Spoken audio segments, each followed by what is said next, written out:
चलो बच्चों, तो आज हम लोग अकाउंट में फर्स्ट वाला चैप्टर कंटिन्यू करें ना। भाई हमारा पहला चैप्टर चले गया था ना, अकाउंटिंग एंड इट्स टर्मिनोलॉजी। हमने चैप्टर का पूरा एक्सप्लेनेशन समझा और फिर फाइनल एक्सरसाइज के क्वेश्चन समझना शुरू कर रहे थे, जिसके अंदर कल हमने एमसीक्यू एंड 1 मार्क समझे थे। एमसीक्यू 1 मार्क उसको हमने समझा था नॉर्मली। अब उसके आगे थर्ड वाला क्वेश्चन हमें समझना है, आंसर इन 2-3 सेंटेंसेस। अब 2-3 सेंटेंस में जो जो क्वेश्चन है वो समझना है। आपकी टेक्स्ट बुक भी साथ में रखना, मैं क्वेश्चन आपको समझा रहा हूँ, ठीक है ना। आपकी टेक्स्ट बुक आपका सॉल्यूशन वो साथ में रखना और मैं समझा रहा हूँ। और यहाँ पे मैंने वो क्वेश्चन क्वेश्चन क्या है और उसका शॉर्ट आंसर मैंने यहाँ पर लिखा हुआ है। अब जब एग्जाम में कोई भी क्वेश्चन बनाकर लिखो, और इस बार तो आपको बनाकर ही लिखना पड़ेगा बेटा, वो 10th स्टैंडर्ड तक हो गया आपका, कि 10th तक हम लोग जो कुछ भी कर रहे थे वो ठीक है, चल रहा था वो ठीक है, कि रट्टा मार लिया ये कर लिया। 11th-12th में रट्टा मारना नहीं चलेगा, वो चीज याद रख लेना। समझकर खुद बनाकर लिखने हैं। और इसीलिए जब मैं क्वेश्चन आंसर आपको समझाऊंगा कोई भी सब्जेक्ट के, तो उस आंसर के अंदर मेन मेन चीजें क्या आनी चाहिए वो मैं यहाँ पे लिख रहा हूँ। पूरा आंसर तो नहीं लिखूंगा बोर्ड पे, लेकिन मेन मेन चीजें लिख रहा हूँ कि ये सेंटेंसेस ये टॉपिक आपके आंसर के अंदर इंक्लूड होने चाहिए, तो आपको पूरे मार्क्स आने के चांसेस हैं। ओके, तो चलो ध्यान से समझना है। तो जैसे पहला क्वेश्चन दिया हुआ है, एक्सप्लेन इकोनॉमिक ट्रांजेक्शन। भाई इकोनॉमिक ट्रांजेक्शन किसे कहते हैं, सबसे पहले नॉर्मली समझा दें कि भाई ट्रांजेक्शन किसे कहलाता है। ट्रांजेक्शन मतलब ध्यान है ना, कि भाई कुछ भी लेन देन, जो कुछ भी लेन देन हो रही है उसे हम ट्रांजेक्शन कहते हैं। बिजनेस जब चल रहा होता है तो हर चीज में लेन देन चलती ही रहती है, वो ट्रांजेक्शन कहलाता है। और ये ट्रांजेक्शन है ना, दो तरह के आते हैं, एक इकोनॉमिक और एक non economic. Economic and non economic. तो सिंपल सी बात, इकोनॉमिक ट्रांजेक्शन वो ट्रांजेक्शन कहलाता है कि जिसे हम लोग मनी में काउंट कर सकते हैं, जिसका बिजनेस पे इफेक्ट हो रहा है और जिसको मनी में काउंट किया जाता है, तो उसे इकोनॉमिक ट्रांजेक्शन कहते हैं। और नॉन इकोनॉमिक ट्रांजेक्शन वो यहाँ तो नहीं है, लेकिन नॉन इकोनॉमिक ट्रांजेक्शन वो कहलाता है कि जिसका मनी पे बिजनेस पे कोई इफेक्ट नहीं हो रहा है, या जिसको मनी में फिलहाल काउंट कर सकते नहीं है। जिसको मनी में नहीं काम कर सकते वो नॉन इकोनॉमिक है, वो आगे समझेंगे जब आएगा। यहाँ पर इकोनॉमिक ट्रांजेक्शन समझना है कि जिसमें जिसको हम मनी में काउंट कर सकते हो, कि जैसे it means a transaction which can be measured in terms of money. इसको पैसों में काउंट करते हो, कि जैसे भाई मैंने 10,000 का सामान सामने वाले को बेचा, या कोई भी पर्सन ए को बेचा हमने 10,000 का सामान, तो सामान बेचा कितने का, 10,000 का। इसको हम मनी में काउंट कर सकते हैं, तो इसलिए ये ट्रांजेक्शन वो इकोनॉमिक ट्रांजेक्शन कहलाता है। कि भाई मैंने वो XYZ दुकान से भाई 5,000 का फर्नीचर लिया, तो हाँ मैंने फर्नीचर लिया, तो ये इसको कितने का फर्नीचर, 5,000 का, उसको मनी में काउंट कर सकते हैं, तो इसलिए ये इकोनॉमिक ट्रांजेक्शन है। मेरे यहाँ जो वर्कर काम करते हैं, मैंने उनको 3,000 सैलरी दी, तो मैंने सैलरी दी कितनी, 3,000 सैलरी दी, तो ये इकोनॉमिक ट्रांजेक्शन है, इसको हम मनी में काउंट कर सकते हैं, बरोबर ना, वो इकोनॉमिक कहलाता है। बाकी मैं नॉर्मली ऐसे कहूँ कि मैंने उस दुकान पे सामान का ऑर्डर दिया, अच्छा मैंने सामान का ऑर्डर दिया, कितने का सामान, वो सामान अभी आया ही नहीं, कोई ट्रांजेक्शन कोई लेन देन हुई नहीं, खाली फोन पे बात हुई कि भाई मैंने ऑर्डर दिया, या तो इन्फॉर्मेशन ली मैंने सिर्फ, तो वो नॉन इकोनॉमिक ट्रांजेक्शन है, क्योंकि ना उसको पैसों में गिन सकते हैं ना उसका बिजनेस पे कोई असर हुआ। ठीक है, तो इकोनॉमिक ट्रांजेक्शन वही which can be measured in terms of money and it will affect on our business, जो बिजनेस पे असर करता है। और ये इकोनॉमिक ट्रांजेक्शन भी दो तरह के होते हैं, कैश ट्रांजेक्शन और क्रेडिट ट्रांजेक्शन।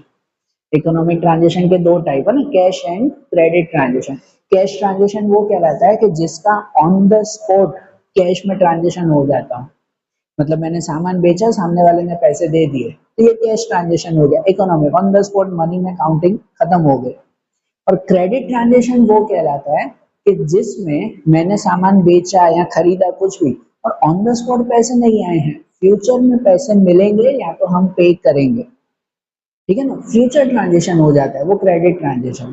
कि मैंने 10,000 का सामान बेचा उनको, ठीक है, पैसों में तो गिन सकते हैं 10,000 का, लेकिन 10,000 अभी नहीं मिले, वो 1 महीने बाद देने वाले हैं, तो वो क्रेडिट ट्रांजेक्शन हो गया उधार पे, और है तो इकोनॉमिक, क्योंकि 1 महीने बाद भी पैसे तो मिलेंगे ही ना, बिजनेस पे असर तो होगा ही ना, बराबर ना। या मैंने फर्नीचर खरीदा 5,000 का, और उस 5,000 के बदले में कुछ दिया नहीं है, उधार पे खरीदा है, 15 दिन बाद दूंगा उन्हें, तो 15 दिन बाद भी देने तो है, पैसों में तो गिन सकते हैं, ठीक है ना। तो इकोनॉमिक ट्रांजेक्शन दो तरह के रहते हैं, cash transaction and credit transaction. रहेगा ध्यान पक्का? लिख लो इसे, नोट कर लो अच्छी तरह से। तो दूसरा क्वेश्चन देखिए, फिर सेकंड क्वेश्चन उसमें दिया हुआ है कि describe the types of liabilities. Liabilities के टाइप्स बताने हैं। पहले तो लायबिलिटी क्या वो बताओ, फिर उसके टाइप्स बताना है। तो लायबिलिटी क्या कहलाती है? लायबिलिटी एक तरह से जवाबदारी कहलाती है, जिम्मेदारी कहलाती है। बिजनेस के अंदर उसे ऐसा माना जाता है कि बिजनेस के अंदर हमने किसी से उधार कुछ खरीदा है, किसी से उधार कुछ पैसे लिए हैं और उसे वापस देना बाकी है, या किसी से हमने काम करवाया और कुछ पैसे देना बाकी है, तो किसी को भी कुछ पैसे या कुछ सर्विस अगर देना बाकी है तो वो सब बिजनेस की लायबिलिटी कहलाती है। कुछ भी, कोई प्रोडक्ट हो, मनी हो, सर्विस हो, कुछ भी हो, अगर बिजनेस में जो कुछ भी किसी को देना बाकी है तो वो बिजनेस की लायबिलिटी है, वो बिजनेस का कर्जा है, वो बिजनेस की जवाबदारी है। बराबर ना, उसे लायबिलिटी कहते हैं हम लोग। तो liability means amount payable by the business, ये main thing, amount payable by the business. Business के लिए जो भी अमाउंट पेएबल है फॉर क्रेडिट परचेस, या तो हमने उधार खरीदा है, और amount payable for borrowed money, या तो हमने किसी से उधार पैसे लिए हैं और उसका हमें कुछ सामान देना है या तो पैसे वापस देना बाकी है, इज नोन एज लायबिलिटी, उसे लायबिलिटी कहते हैं। ठीक है ना, बिजनेस का कर्जा हुआ, बिजनेस की जवाबदारी हुई जो वापस देना बाकी है हमें। सिंपल सी बात, कुछ भी देना बाकी है बिजनेस में तो मतलब लायबिलिटी है। और ये लायबिलिटी दो तरह की रहती है। टाइप्स जो है वो उसके दो तरह के, दो बेसिस पे रहते हैं। सबसे पहले on the basis of relation. Relation के हिसाब से कहो तो इंटरनल लायबिलिटी और एक्सटर्नल लायबिलिटी आती है। इंटरनल लायबिलिटी मतलब वो कहलाता है कि बिजनेस के अंदर जितने लोग हमसे जुड़े हुए हैं, बिजनेस के अंदर जो लोग काम कर रहे हैं, वर्कर काम कर रहा है, मैनेजर काम कर रहा है, दूसरे लोग काम कर रहे हैं, बिजनेस के अंदर जो भी है, और उनमें से अगर हमें किसी को पैसे देना बाकी है या कुछ सर्विस देना बाकी है तो वो हमारी इंटरनल लायबिलिटी कहलाती है। ठीक है ना, वो कौन सी लायबिलिटी? इंटरनल कहलाए बिजनेस के अंदर। जैसे बिजनेस के अंदर अगर कोई वर्कर काम कर रहे हैं और उस वर्कर को अगर 2 महीने की सैलरी देना बाकी है, होता है कि कोई रीजन से अगर मालिक ने नहीं दिया और 2 महीने की सैलरी देना बाकी है, तो ये देना बाकी है ना, लायबिलिटी है ना, पर बिजनेस के अंदर के लोगों को बाकी है, तो उसे हम लोग क्या कहते हैं? इंटरनल लायबिलिटी कहते हैं। बात समझ में आ रही है? और दूसरा एक्सटर्नल लायबिलिटी होती है। एक्सटर्नल मतलब बाहर, कि बिजनेस के बाहर जो भी लोग काम कर रहे हैं या बिजनेस से बाहर के लोग जो हमसे जुड़े हुए हैं, उन्हें अगर कुछ देना बाकी है तो वो एक्सटर्नल लायबिलिटी। बिजनेस के बाहर के कौन से लोग हमसे जुड़ते हैं? जैसे मेन कस्टमर, कस्टमर बिजनेस के बाहर के कहलाए ना, वो हमसे जुड़े हुए हैं तभी तो हमारा काम चल रहा है कि नहीं, बरोबर ना। या फिर क्रेडिटर जिनसे हम उधार सामान खरीद रहे हैं, या तो फिर गवर्नमेंट जो हमें परमिशन देती है कि ठीक है आप बिजनेस चलाओ, तो हम उन्हें टैक्स देते हैं, होता है ना वैसा। ये सब बाहर के लोग हैं, बिजनेस के अंदर काम नहीं कर रहे लेकिन बाहर से हमें सपोर्ट देते हैं। वो अगर उन्हें कुछ पैसे देना बाकी है या कुछ सामान देना बाकी है तो वो हो जाती है हमारी एक्सटर्नल लायबिलिटी, कि गवर्नमेंट को टैक्स देना बाकी है, या जो क्रेडिटर हैं उनसे उधार सामान खरीदा है और उनको पैसे देना बाकी है, या कभी कोई कस्टमर होता है कि कोई कस्टमर एडवांस में हमें पैसे दे गया है, सॉरी, एडवांस में पैसे दे गया है और उसे हमें सामान देना बाकी है, तो कुछ भी देना बाकी है बाहर के लोगों को तो वो एक्सटर्नल लायबिलिटी कहलाती है। ठीक है, रिलेशन के हिसाब से इंटरनल और एक्सटर्नल, ये टाइप याद रखना। एंड दूसरा on the basis of time. Time के हिसाब से लायबिलिटी के दो टाइप रहते हैं, current liability and non current liabilities. Current and non current. Current liability उसे कहलाते हैं टाइमिंग के हिसाब से, कि जिस लायबिलिटी का टाइमिंग 1 ईयर या उससे कम का हो, 1 साल या उससे कम का ड्यूरेशन हो, कम का टाइमिंग हो, तो ऐसी लायबिलिटी को हम लोग क्या कहते हैं? उसे करंट लायबिलिटी कहते हैं। बराबर ना, यहाँ जो 1 ईयर होता है ना वो हमारा अकाउंटिंग ईयर होता है, जो 1 अप्रैल से शुरू होकर 31 मार्च को खत्म होता है। कि अगर इसके बीच में जो भी लायबिलिटी का टाइम इस 1 साल के अंदर है तो उसे हम करंट लायबिलिटी कहते हैं। भाई कोई वर्कर को सैलरी देना बाकी है 2 महीने की, तो वो 2 महीने, 1 साल से कम का टाइमिंग है, या किसी से उधार पैसे लिए हैं हमने और हम भाई 10 महीने में उसको वापस कर देंगे, 1 साल से कम का टाइमिंग है, तो ऐसी लायबिलिटी को करंट लायबिलिटी कहते हैं। और नॉन करंट लायबिलिटी होती है जो लॉन्ग टर्म, कि जिसका टाइमिंग 1 साल या उससे ज्यादा हो, 2 साल, 5 साल, 10 साल की लायबिलिटी हो। जैसे हम बैंक से लोन लेते हैं, तो बैंक से लोन लेते हैं वो 1 आध साल की नहीं होती, वो 5 साल, 10 साल की लोन होती है, कितनी बार लंबी लोन होती है। तो बैंक से हमने 5 साल का लोन लिया है, पैसे तो लिए, 5 साल बाद उनको धीरे धीरे करके पैसे चुकाएंगे, है कि नहीं? तो ऐसी लायबिलिटी क्या हो जाती है? नॉन करंट लायबिलिटी हो जाती है, जो लॉन्ग टर्म के लिए चल रही है। ठीक है, तो लायबिलिटी और उसके टाइप याद रखना बेटा, रिलेशन के हिसाब से इंटरनल और एक्सटर्नल, टाइम के हिसाब से current and non current. Clear? फिर थर्ड वाला क्वेश्चन हम लोग समझे, तो थर्ड क्वेश्चन है discuss the types of assets. अब टाइप्स ऑफ एसेट हमें समझना है, जो पहले लायबिलिटी के टाइप समझे। लायबिलिटी और एसेट आपके अकाउंट के सबसे इंपॉर्टेंट दो टर्म आते हैं, लायबिलिटी एंड एसेट्स। अब एसेट के बारे में समझना है। एसेट क्या, पहले अगर सिंपल वे में समझ लें तो बिजनेस के ऑनरशिप की कोई भी ऐसी चीज है, कोई भी ऐसी प्रोडक्ट और सर्विस कि जिसके जरिए बिजनेस को कोई भी इकोनॉमिक प्रॉफिट होता हो।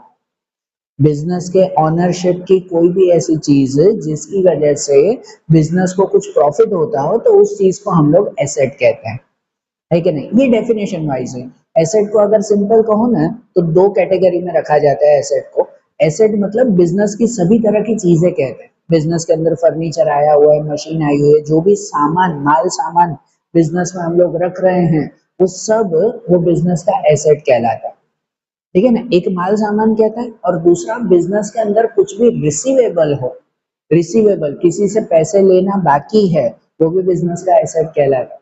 लायबिलिटी में हमने क्या देखा था कि किसी को भी कुछ देना बाकी है तो उसे लायबिलिटी कहते हैं, और किसी से अगर पैसे लेना बाकी है या सर्विस लेना बाकी है तो उसे एसेट में रखा जाता है। एसेट दो बातों में गिना जाता है, एक तो सब माल सामान, जितना भी सामान पड़ा हुआ है हमारे बिजनेस में तो सब एसेट में काउंट हो जाता है कि नहीं? एंड सेकंड थिंग आ जाती है उसमें कि कुछ किसी से भी लेना बाकी है अगर, तो वो हमारा एसेट कहलाता है बिजनेस के लिए। ठीक है, और डेफिनेशन वाइज कहो तो डेफिनेशन वाइज हम लोग ऐसे कहते हैं, एसेट मींस इकोनॉमिक रिसोर्स, कोई भी economic resource which are held by owner, which are held by owner, जो मालिक का हो, जो बिजनेस की मालिकी का हो। Any economic resource which are held by owner and from which there is an expectation of economic benefit to the business। ऐसी चीज जिससे एक्सपेक्टेशन ये रहती है कि इससे बिजनेस को कुछ इकोनॉमिक बेनिफिट होगा इन द फ्यूचर, कि भाई फ्यूचर कि अभी कोई भी चीज, भाई मशीन हमने खरीदी, मशीन इसके लिए ना कि भाई उससे जरिए जो है वो अच्छे सामान बन पाएंगे, प्रोडक्ट इजी और जल्दी बनेगा, उससे फायदा होगा, तो इसलिए मशीन हमारा एसेट है कि नहीं? फर्नीचर खरीदा कि हम सामान अच्छी तरह से अरेंज कर पाएंगे, कस्टमर आएंगे तो हमें सामान कलेक्ट करने में, सिलेक्ट करने में इजी रहेगा, तो उस फर्नीचर से भी हमें फायदा होगा। तो कोई भी ऐसी चीज जिससे हमें बिजनेस को फायदा हो रहा है, वो सब चीजें हमारा एसेट कहलाती है। एंड जनरली एसेट में दो चीजें इंक्लूड होती है, टेंजिबल और इंटेंजिबल प्रोडक्ट या सर्विसेज, एंड रिसीवेबल। एक रिसीवेबल, किसी से भी कुछ पैसे लेना बाकी है, वो सब एसेट में आता है। और इसके अलावा कोई भी टेंजिबल या इंटेंजिबल प्रोडक्ट या सर्विस, टेंजिबल मतलब जिसको देख सकते हो हम लोग, जिसको देख सकते हो, छू सकते हो, तो वो tangible product. And intangible service का हो या प्रोडक्ट का हो, इनटेंजिबल जिसे देख नहीं सकते, जिसे छू नहीं सकते, लेकिन फिर भी वो बिजनेस के फायदे के लिए यूज होता है, तो उसे इनटेंजिबल कहते हैं। एक्सप्लेनेशन में ये टॉपिक मैंने डिटेल में समझाया था, हाँ वो ध्यान में रखना। जैसे गुडविल होता है, कॉपीराइट होता है, ट्रेडमार्क होता है, ये सब हमारे इनटेंजिबल है, कि कोई प्रोडक्ट हमने बनाया है और गवर्नमेंट में हमने रजिस्टर करवा दिया, उसके कॉपीराइट या उसका ट्रेडमार्क बना लिया, तो अब ये ट्रेडमार्क हमारे नाम पे हो गया कि ये प्रोडक्ट हमने बनाया है। अब और कोई कंपनी अगर सेम प्रोडक्ट बेच रही है तो उससे पहले हमें परमिशन लेनी होगी, उस कंपनी को पहले हमें पैसे देने पड़ेंगे। ठीक है ना? वो हमें पैसे देंगे तो वो प्रोडक्ट यूज कर पाएंगे। तो देखो उससे भी बिजनेस को तो फायदा हो रहा है ना, वो ट्रेडमार्क से, कि अगर कोई कंपनी यूज कर रही है तो उससे हमें फायदा होगा पहले। ठीक है, तो इसलिए ट्रेडमार्क भी हमारा एसेट कहलाता है, लेकिन वो दिखाई नहीं देता, तो वो कैसा एसेट हुआ? हमारा इंटेंजिबल एसेट हुआ। समझ आ रही है बात? तो कोई भी टेंजिबल या intangible product and service and receivable, वो सब एसेट में आता है। और टाइप्स के हिसाब से देखो तो भी वही है। सबसे पहले current and non current assets होते हैं। करंट एसेट उसे कहते हैं, जैसे लायबिलिटी में भी समझा था, कि जिस एसेट की ड्यूरेशन, जिसकी ड्यूरेशन जो है वो 1 ईयर या उससे कम की हो, जो हमारा अकाउंटिंग ईयर होता है 1 अप्रैल से लेकर 31 मार्च, तो जिसकी ड्यूरेशन 1 ईयर या उससे कम की हो, तो उस एसेट को हम लोग क्या कहते हैं? करंट एसेट कहते हैं।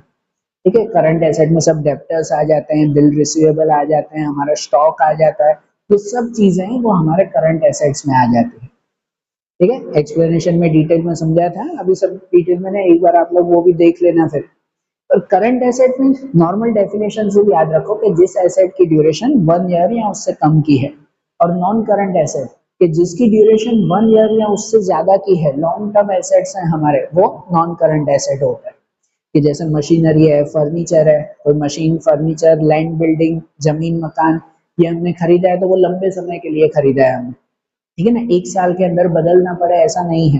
कोई मशीन अगर हर साल बदलनी पड़ रही है तो वो हमारा करंट एसेट हो जाता है, लेकिन वो मशीन खरीदी है, अब वो 5 साल तक चलेगी तो वो हमारा नॉन करंट एसेट है। दूसरा टेंजिबल एंड इनटेंजिबल, जो यही बताया कि टेंजिबल एसेट मतलब कोई भी ऐसा एसेट जो विजिबल है, कि जिसे हम देख सकते हैं, छू सकते हैं, तो वो टेंजिबल एसेट है। ये सब उसमें आ गया कि भले जो है वो मशीन हो, फर्नीचर हो, सेम नॉर्मल एग्जांपल ही को इसे याद रखो आप, कि कोई भी बिजनेस में सामान वगैरह पड़े हुए, हमारा स्टॉक हो गया, ये सब टेंजिबल एसेट। और इनटेंजिबल एसेट कि जो हम देख नहीं सकते, जो इनविजिबल है, गुडविल है, कॉपीराइट है, पेटेंट है ना, ट्रेडमार्क है, ये सब इनटेंजिबल एसेट में माना जाता है। कि गुडविल वो हमारे बिजनेस की रेपुटेशन कहलाती है, बिजनेस का नाम। बिजनेस का जितना जो है वो रेपुटेशन, जितना नाम अच्छा होगा, उतना बिजनेस बेचने पर हमें एक्स्ट्रा पैसे मिलते हैं। भाई मेरा बिजनेस 10 साल से चल रहा है, आज मैं अगर बेचूं तो जितना सामान पड़ा हुआ है उसके पैसे तो मिलेंगे ही, लेकिन उसके अलावा भी मुझे 5 लाख एक्स्ट्रा मिलेंगे। ये 5 लाख किसके? जो 10 साल मैंने नाम कमाया है उसके।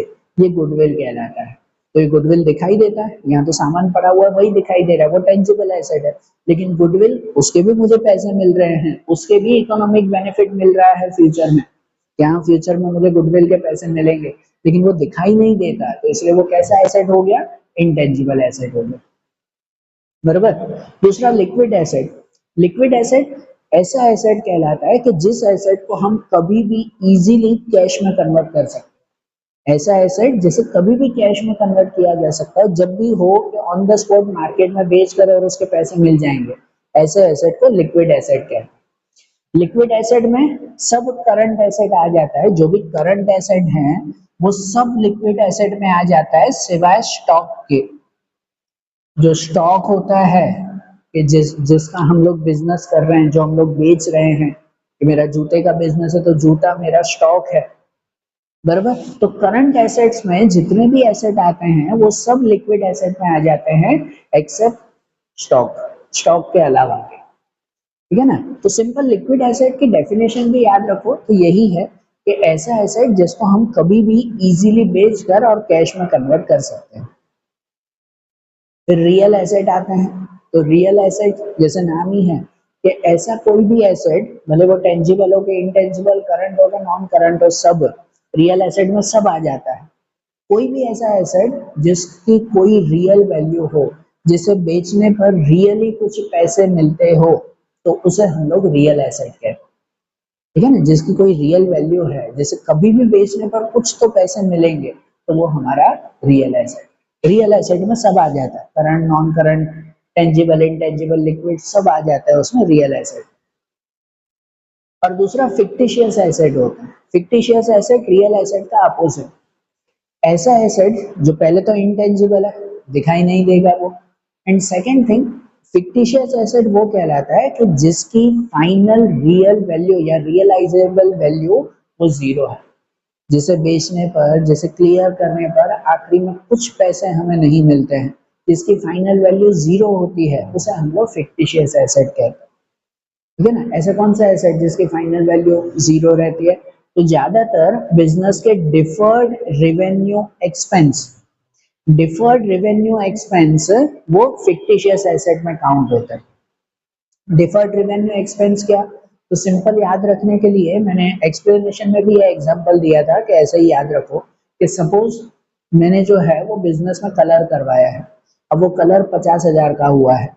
अब 50,000 भले मैंने ऑन द स्पॉट दे दिए कलर वाले को, लेकिन वो खर्चा मेरा 1 साल का खर्चा नहीं है, वो खर्चा मेरा 5 साल का खर्चा है। क्योंकि जो मैंने एक बार कलर करवाया तो ऐसा नहीं मैं अगले साल फिर से करवाऊंगा, अब 5 साल बाद उसको मैं कलर करवाऊंगा। है कि नहीं? मतलब 5 साल का खर्चा मैंने एक साथ दे दिया है, तो ये एक तरह का मेरा रिसीवेबल हो गया। रिसीवेबल कि मैंने 5 साल का खर्चा दे दिया है, एडवांस एक्सपेंस दे दिया, 5 साल तक मैं उस कलर का यूज करूंगा, कलर मेरा अच्छा रहेगा 5 साल तक, फिर मैं दूसरा करवाऊंगा। और ये बिजनेस में भी जो 5 साल का खर्चा 50,000 है, वो मैं एक साथ नहीं बताता हूँ, हर साल 10-10 हजार 10-10 हजार 10-10 हजार करके मैं वैल्यू कट करता हूँ। उसे कहते हैं डिफर्ड रेवेन्यू एक्सपेंस। बिजनेस में एक साथ 50,000 बता दूं ना, तो वो नुकसान हो जाएगा, क्योंकि ये मेरा 5 साल का खर्चा है, तो मैं हर साल थोड़ा थोड़ा करके तोड़ता हूँ उसे, बरोबर। और ऐसे 5 साल में अगर मैंने थोड़ा थोड़ा कम किया उसको, और आखिरी में उसकी क्या वैल्यू बचेगी? कुछ भी नहीं, जीरो। मुझे फिर से कलर करवाना पड़ेगा।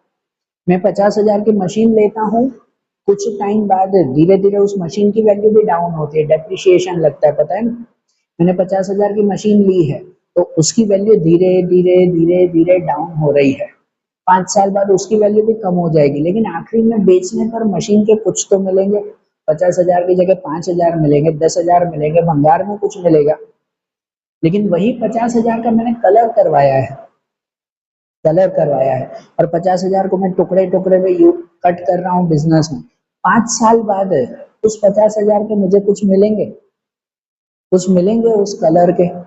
कुछ भी नहीं मिलेगा ना। क्या मिलेगा? जिसकी फाइनल वैल्यू जीरो है, उसे हम लोग फिक्टिशियस एसेट कहते हैं, बराबर ना। बिजनेस के ऑलमोस्ट डिफर्ड रेवेन्यू एक्सपेंस को फिक्टिशियस एसेट कहा जाता है। मैंने एक्सप्लेनेशन में भी कहा था, ये चीज डायरेक्ट समझ में आए वैसा नहीं है, जब हम प्रैक्टिकल सम करेंगे ना, तब आपको ध्यान आएगा कि हाँ, ये हमारे फिक्टिशियस एसेट कैसे है। ठीक है, कॉन्सेप्ट खाली ध्यान रखना कि क्या कहते हैं। जिसकी फाइनल वैल्यू जीरो होती हो तो फिक्टिशियस एसेट। क्लियर? ध्यान में रखना है बेटा ऐसे। फिर उसके बाद का हमारा फोर्थ क्वेश्चन आता है कि explain accounting as an art and science. कि अकाउंटिंग को हम आर्ट और साइंस कहते हैं, क्यों कहते हैं? तो इसे भी एक्सप्लेनेशन में समझा तो था हमने, अब यहाँ क्वेश्चन आंसर्स के अकॉर्डिंग समझे। तो भाई सबसे पहले accounting as an science, accounting को साइंस क्यों कहा जाता है? भाई कोई भी एक्टिविटी साइंटिफिक एक्टिविटी कब कहलाती है? तो भाई साइंटिफिक एक्टिविटी तब कहलाती है, या साइंस हम लोग उसे कहते हैं कि जिसके अंदर सबसे पहले तो रूल्स एंड प्रिंसिपल्स होते हैं। जैसे साइंस होता है, तो साइंस के अंदर रूल्स एंड प्रिंसिपल्स हैं जो यूनिवर्सली एक्सेप्टेबल होते हैं। भाई हर जगह पर रूल्स एंड प्रिंसिपल सेम है, आपको पता है ना, साइंस के अपने अपने रूल्स हैं। भाई ग्रेविटेशन फोर्स, तो वो ग्रेविटेशन फोर्स के अपने रूल्स हैं जो हर जगह पर सेम है कि नहीं? दूसरा, कि साइंस के अंदर एक्सपेरिमेंट्स होते रहते हैं, कि कोई भी चीज को अगर भाई चलो ऐसा नई तरह से करके देखते हैं, कुछ नया रिजल्ट आ रहा है क्या, कि चलो इसके ऊपर ये एक्सपेरिमेंट करके देखते हैं। साइंस के जितने भी रूल्स बने हैं, जितने भी रिजल्ट आए हैं, वो सब एक्सपेरिमेंट से ही मिले हैं हमें। उसी तरह से साइंस में कॉज एंड इफेक्ट रिलेशनशिप होता है, मतलब साइंस में कोई भी चीज दुक्के से नहीं होती, हर इफेक्ट के पीछे कोई ना कोई कॉज होता है, कॉज एंड इफेक्ट का रिलेशनशिप। कि अगर पेन ऊपर से नीचे गिर रही है, तो भाई क्यों गिर रही है, होता होगा, ऐसा थोड़ी होता है। कि अगर ये इफेक्ट हो रहा है कि इसको छोड़ने पर वो नीचे ही जाएगी, तो क्यों जाएगी? क्योंकि उसके पीछे का रीजन है कि ग्रेविटेशन फोर्स लग रहा है। ठीक है, हर इफेक्ट के पीछे का कॉज होता है, तो तो वो प्रॉपर साइंस कहलाता है। उसी तरह से अकाउंटिंग में भी, अकाउंटिंग के अंदर भी यही बातें आती है। अकाउंटिंग के भी अपने रूल्स एंड प्रिंसिपल्स हैं, जो आप लोग आगे के चैप्टर्स में सीखोगे एक एक करके। अकाउंटिंग के अपने रूल्स हैं, कोई भी अपने हिसाब से नहीं चला सकता है। जो उसके फिक्स रूल्स हैं जो हर जगह सेम चलते हैं, कि भाई ये डेबिट एंड क्रेडिट में एंट्री करनी है, तो इसका डेबिट और इसका क्रेडिट ही होता है, फिक्स है। कि कैपिटल लिखना है तो वो क्रेडिट में ही आता है, ड्राइंग्स लिखना है तो वो डेबिट में ही आता है, ऐसे रूल फिक्स हैं। परचेज डेबिट में ही, सेल क्रेडिट में ही रहता है। तो अकाउंटिंग के भी अपने अपने रूल्स हैं। अकाउंटिंग के अंदर भी एक्सपेरिमेंट्स होते हैं, जितने भी अकाउंटिंग के रूल्स बने हैं, जितने भी जो है वो आज टर्म्स हम लोग पढ़ रहे हैं, जो आगे भी हम सीखेंगे, उन सबके ऊपर पहले एक्सपेरिमेंट्स हो चुके हैं, अभी भी होते रहते हैं। तो उसमें भी एक्सपेरिमेंट होते हैं और नए नए रिजल्ट मिलते हैं। एंड अकाउंटिंग के अंदर भी कॉज एंड इफेक्ट रिलेशनशिप होता है कॉज एंड इफेक्ट रिलेशनशिप के। अकाउंटिंग के अंदर भी अगर कोई भी इफेक्ट हो रहा है, तो उसके पीछे का कॉज होगा ही होगा।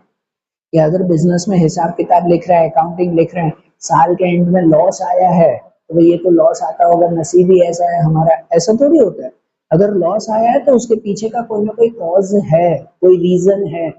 अगर इफेक्ट है, तो पीछे का रीजन भी रहता ही है। तो जो जो चीजें साइंस में रहती है ना, वही सब चीजें अकाउंटिंग के अंदर भी है। इसी वजह से अकाउंटिंग को हम साइंस की तरह मानते हैं। और उसी तरह से accounting as an art, accounting को हम आर्ट भी मानते हैं। आर्ट हम किसे कहते हैं? आर्ट किसे कहते हैं? कोई भी एक्टिविटी आर्टिस्टिक एक्टिविटी कब कहलाती है? कि जिसके अंदर ये तीन बातें आती है। जैसे नॉर्मली चलो कोई म्यूजिकल इंस्ट्रूमेंट बजाना, पियानो बजाना, गिटार बजाना, तो वो आर्ट है। स्विमिंग करना एक आर्ट है। मैं हमेशा नॉर्मल एग्जांपल ये दिए हैं ना, कि स्विमिंग करना आर्ट है, म्यूजिकल इंस्ट्रूमेंट बजाना आर्ट है, डांस करना आर्ट है, पेंटिंग करना आर्ट है। ये सब आर्ट है। क्यों आर्ट कहलाते हैं? क्योंकि सबसे पहले आर्ट के अंदर थियरिकल एंड प्रैक्टिकल नॉलेज होना जरूरी है। थियरिकल प्लस प्रैक्टिकल दोनों नॉलेज होना जरूरी है, तो वो आर्ट कहलाएगा। कि डांस करना है अगर, तो थियरिकल भले आपने पढ़ा तो प्रैक्टिकल ज्यादा चाहिए उसमें। आपने भले पूरी बुक पढ़ लिया हाउ टू डांस, तो आपको डांस आ जाएगा? नहीं, जब तक हम प्रैक्टिकल नहीं करेंगे, सीखेंगे नहीं, 10 गलतियां नहीं करेंगे, कैसे आएगा? पेंटिंग करनी है, आर्ट है वो, तो हाउ टू पेंट, उसकी आपने बुक पढ़ ली तो आपको आ गई पेंटिंग। पिकासो की पेंटिंग बना लोगे? नहीं बन पाएगी ना। प्रैक्टिकल नॉलेज जरूरी है, सिर्फ थियरिकल नहीं चलता है। Second, presentation in different manner. एक ही चीज के बिना जो है वो उसके रूल्स बदले, बिना थियरी बदले, हर कोई उसे अपनी अपनी तरह से प्रेजेंट करता है। पेंटिंग ही एक आर्ट है। अब सपोज नेचर की पेंटिंग बनानी है, सनराइज की पेंटिंग बनानी है, कोई अलग तरह से बनाएगा, कोई अलग तरह से बनाएगा, कोई अलग तरह से बनाएगा, तभी तो वो आर्ट कहलाता है। सबके लिए ये चीजें सेम नहीं है, प्रेजेंटेशन सबका अलग अलग रहता है। एंड क्लेवरनेस, आर्ट में क्लेवरनेस रहती है कि कभी भी कोई भी प्रॉब्लम आ जाए तो होशियारी से उसका सॉल्यूशन करना आना चाहिए। कि अगर भाई पियानो बजाना आर्ट है, स्विमिंग करना आर्ट है, तो भाई स्विमिंग करते, मैंने एग्जांपल दिया भी था ये पहले, कि स्विमिंग करना आर्ट है, तो वो उसमें क्लेवरनेस होनी चाहिए। कि आपको अगर नदी में या कोई बड़े समुद्र में आपको स्विमिंग, कोई बड़ी सी लहर आ गई, तो ऐसे थोड़ी बोल सकते हैं कि ये तो हमें थियरी में सिखाया ही नहीं था, अब इस लहर में कैसे चले हम लोग। उस वक्त क्लेवरनेस होनी चाहिए कि जो भी हमने थियरिकल एंड प्रैक्टिकल नॉलेज ली है, अब उसका यहाँ यूज कैसे करना है। ठीक है, तो वो प्रॉपर आर्ट कहलाता है। और यही तीनों बातें अकाउंटिंग के अंदर भी आती है। उसमें भी पहले थियरिकल एंड प्रैक्टिकल नॉलेज चाहिए। आप भले पूरी बुक पढ़ लो कि हाँ मुझे अकाउंटिंग आ गई, नहीं आएगी जब तक आप प्रैक्टिकल अकाउंटिंग करोगे नहीं। कोई शॉप की, कोई बिजनेस की, कहीं पर की, तो आपको अकाउंटिंग आएगी ना। सिर्फ थियरिकल से नहीं आती है accounting. And presentation in different manner, भले अकाउंटिंग की थियरी सबके लिए सेम है, और प्रेजेंटेशन सबका हिसाब किताब सब अपने अपने हिसाब से लिखते हैं। आपके आसपास ही 10 दुकान चलती है और सब सेम अकाउंटिंग करते हैं। सबकी लिखने की मेथड अलग अलग होती है ना, भले रूल सेम हो, पर मेथड सबकी अलग अलग रहती है, जो आप सीखोगे भी आगे। एंड क्लेवरनेस, होशियारी रहती है कि अगर अकाउंटिंग में कुछ भी हमें चेंज करना है, कोई सरकार के नए रूल्स आ गए, कुछ नया आ गया, तब उस वक्त उसमें क्लेवरनेस के अकॉर्डिंग होशियारी से वो अकाउंटिंग को हमें संभालना होता है। मैंने एग्जांपल दिया था कि पहले जीएसटी नहीं था, तो कोई सीए जो अकाउंटिंग लिखता हो, तो वो ऐसे थोड़ी बोलेगा कि जीएसटी तो हमें कोर्स में सिखाया ही नहीं था, तो हम नहीं लिखेंगे ऐसा हिसाब। क्लेवरनेस होती है कि हाँ चलो उसे भी सीखना पड़ेगा, उसे भी काम करना पड़ेगा, उसके लिए भी अकाउंटिंग करनी पड़ेगी। ठीक है, इन शॉर्ट कुछ भी मुसीबत आए तो होशियारी से उस पर काम करना जरूरी है, तो वो आर्ट कहलाता है। इसी वजह से अकाउंटिंग भी एक तरह का क्या है, आर्ट है हमारा। समझे ना बात? पक्का नोट कर लेना बेटा ये पॉइंट।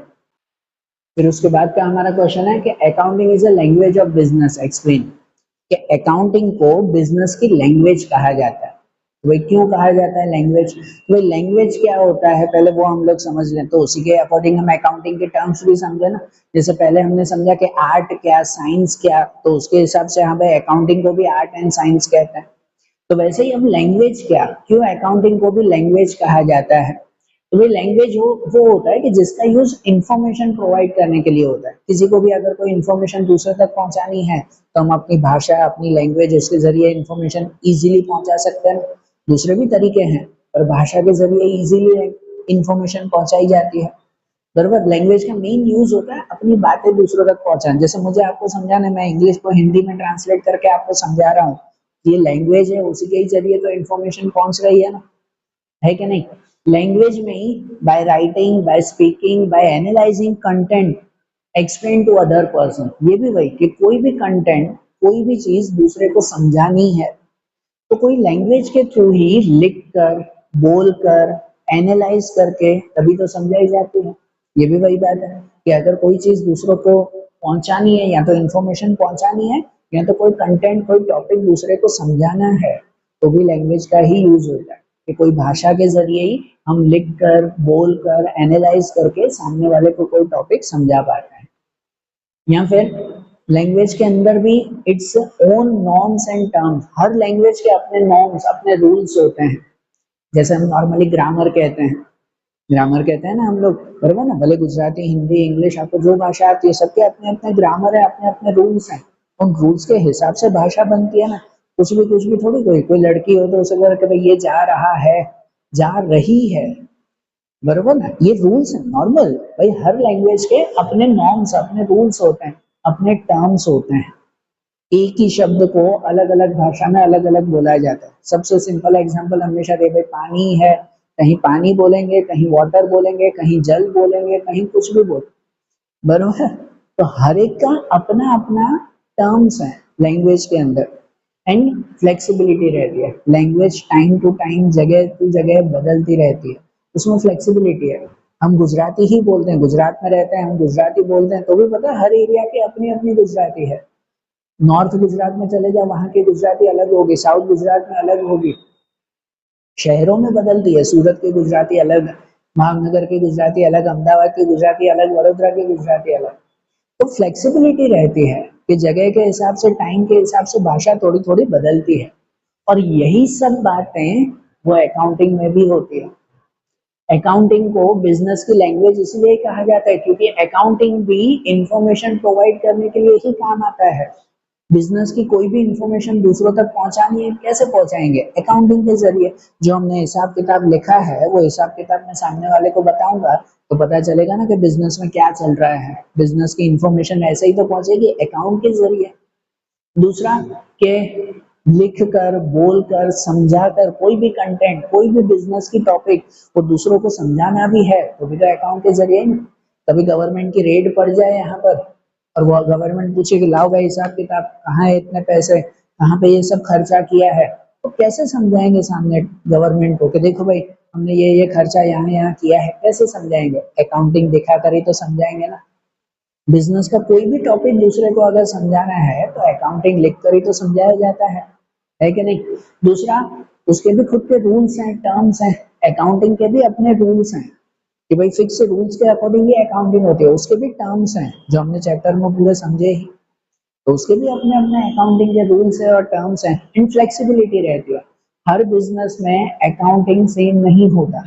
हर बिजनेस अपने हिसाब से टाइम टू टाइम उसके रूल्स में, रूल्स तो चलो ऑलमोस्ट सेम, पर अकाउंटिंग लिखने की मेथड्स में थोड़ा थोड़ा चेंजेस करते रहता है। होता है कि नहीं वैसा? इसी वजह से जो जो लैंग्वेज में बातें आती हैं वही सब बातें अकाउंटिंग में भी आती है। तो इसी वजह से अकाउंटिंग को बिजनेस की लैंग्वेज कहा जाता है। कॉमनली वही लैंग्वेज का यूज होता है दूसरों तक अपनी बातें पहुंचाना और समझाना, और अकाउंटिंग का वही यूज है कि बिजनेस की बातें, बिजनेस के टॉपिक दूसरों तक पहुंचाना या समझाना, उसके लिए अकाउंटिंग यूज होता है। इसी वजह से अकाउंटिंग को बिजनेस की लैंग्वेज कहा जाता है। रहेगा बात ध्यान? पक्का ना? ये टॉपिक ध्यान रखना बेटा। और उसके बाद सिक्स्थ वाला क्वेश्चन है, लास्ट क्वेश्चन है हमारा कि describe the definition of accounting. Accounting की डेफिनेशन ही समझानी है, बराबर ना, मतलब लिखना है कि नॉर्मल अकाउंटिंग क्या है। तो जो अकाउंटिंग की मेन डेफिनेशन जब भी पूछे तो ये डेफिनेशन लिखना आपको कि accounting is an art of recording, classifying and summarising. Accounting एक आर्ट है कि जिसके अंदर रिकॉर्ड किया जाता है, उसको क्लासिफाई किया जाता है, उसको समराइज किया जाता है। किसको किसको समराइज करते हैं, किसको क्लासिफाई करते हैं? तो in a significant manner and in terms of money transaction and events. कोई भी मनी ट्रांजेक्शन एंड इवेंट्स हैं उसको अच्छी तरह से रिकॉर्ड करना, क्लासिफाई करना और समराइज करना। ठीक है ना, कि बिजनेस के रिलेटेड कोई भी मनी ट्रांजेक्शन्स या इवेंट्स, कुछ भी पैसों की लेन देन हुई है, कुछ भी ट्रांजेक्शन हुआ है, कोई भी इवेंट हुआ है कि जिसके आखिरी में प्रॉफिट या लॉस मिल रहा है, उसको अच्छी तरह से रिकॉर्ड करना, क्लासिफाई करना, समराइज करना, which are in a part of at least of financial character. कि कोई भी ट्रांजेक्शन, कोई भी events which are at least of a financial character, कि जिसका कोई फाइनेंशियल कैरेक्टर हो, मतलब जो एक इकोनॉमिक एक्टिविटी में माना जाता हो। जैसे पहले समझा था ना, इकोनॉमिक एक्टिविटी जिसको हम मनी में काउंट कर सकते हो, नॉन इकोनॉमिक एक्टिविटी ना हो, तो कोई भी ट्रांजेक्शन और कोई भी इवेंट्स जिसका एटलीस्ट कोई फाइनेंशियल कैरेक्टर हो and interpreting the result thereof, और उसका कोई रिजल्ट जो है वो इंटरप्रेट हो पाता है, बराबर। तो समझे, अब पूरा मीनिंग वाइज समझे, मैं डायरेक्टली एक पूरे में समझा रहा हूँ क्योंकि इन्होंने लिखा हुआ है ऐसे, हमें समझना है ऐसे। तो अकाउंटिंग वो एक मेथड है कि जिसके अंदर बिजनेस के कोई भी ट्रांजेक्शन, कोई भी इवेंट जिसका कोई फाइनेंशियल कैरेक्टर होता है, जिसको हम पैसों में गिन पाते हैं, उन ट्रांजेक्शन, उन इवेंट्स को अच्छी तरह से रिकॉर्ड करना, क्लासिफाइड करना, समराइज करना इन अ सिग्निफिकेंट मैनर, मतलब अच्छी तरह से रिकॉर्ड करना, क्लासिफाइड करना कि जिसके ऊपर फाइनल कुछ इंटरप्रेट हो पाता हो, मतलब कि कुछ रिजल्ट मिल पाता। तो उस मेथड को हम अकाउंटिंग कहते हैं, समझे। ध्यान से सुनना बेटा, 2-3 बार भले रिपीट करके सुनना कि अकाउंटिंग एक मेथड है जिसके अंदर बिजनेस के जो भी ट्रांजेक्शन, इवेंट, कुछ भी पैसों की लेन देन हो रही है, जिसका कोई फाइनेंशियल कैरेक्टर हो, जिसको पैसों में गिन पाते हो, उसको अच्छी तरह से रिकॉर्ड करना, क्लासिफाइड करना, समराइज करना अच्छी तरह से कि जिससे फाइनल कुछ इंटरप्रेट होता हो, कुछ रिजल्ट मिल पाता है कि भाई बिजनेस में प्रॉफिट हुआ कि लॉस हुआ, फायदा हुआ कि नुकसान हुआ, वो रिजल्ट एंड में मिल पाता हो, इस तरह से उसको रिकॉर्ड करना, उस मेथड को हम लोग अकाउंटिंग कहते हैं। ठीक है, ध्यान से समझना है बेटा, और ये डेफिनेशन अच्छी तरह से याद करना है अकाउंटिंग। ठीक है, चलो। तो आज जैसे हमने ये क्वेश्चन 3 समझा, जो 2-3 सेंटेंस वाले जितने भी थे क्वेश्चंस वो हमने डिटेल में समझे। अब उसके बाद जो लॉन्ग क्वेश्चंस हैं वो अब हम लोग कल के वीडियोस में देखेंगे।